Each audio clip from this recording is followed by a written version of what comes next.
of the United States Army, Purple Heart recipient and Bronze Star awardee for valorous actions while I was over in Afghanistan. Multiple tours, and in the multiple tours that I spent over there in Afghanistan, the only thing that I saw was a lot of death being set out to sell the people here in America that we're trying to spread democracy, and it's the same thing we're getting told right now. We're running a foreign policy, ideology that we're going to go into Syria and bomb Syria because Syrians bomb Syrians. So if we bomb some more Syrians, then Syrians will stop bombing other Syrians. It makes no sense. It's a foreign policy based on a complete fallacy and based on a lie. Yeah. All my brothers and sisters that I know, I just got out in March, all my brothers and sisters that are still serving right now want to know what we're doing and why. They're scared. They don't want to go to another war. We've been there for 12 years doing this.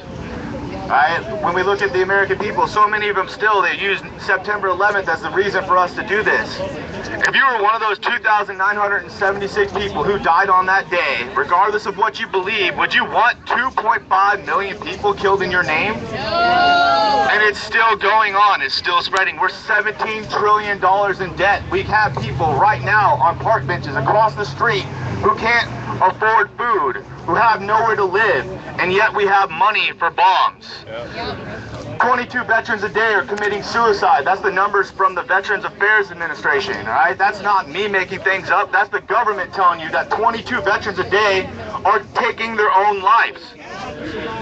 It's because we're running unjust wars. It's because we come back from watching our brothers and sisters die, from killing other people, and knowing that it is not right. We can't justify it.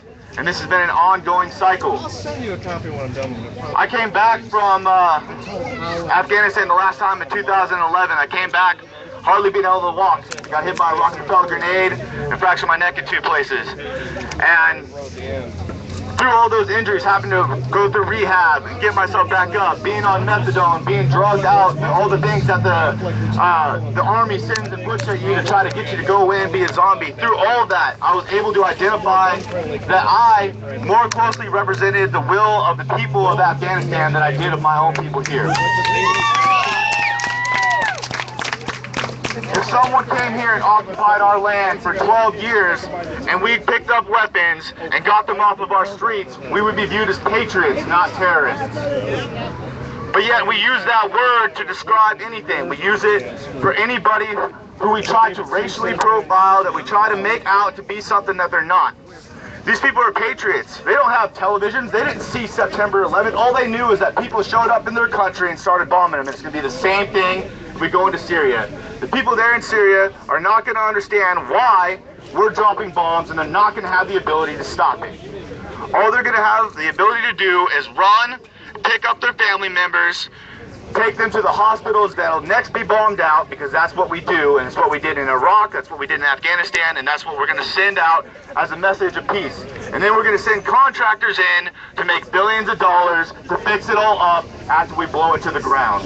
Because that's what this war is about. It's about making money for those who are in the elite and sending the poor of this country to kill the poor of the other country, all for dollars, and all for the lie that one life is worth more than another, that a policy of bombing Syrians to stop Syrians from bombing other Syrians is going to make sense.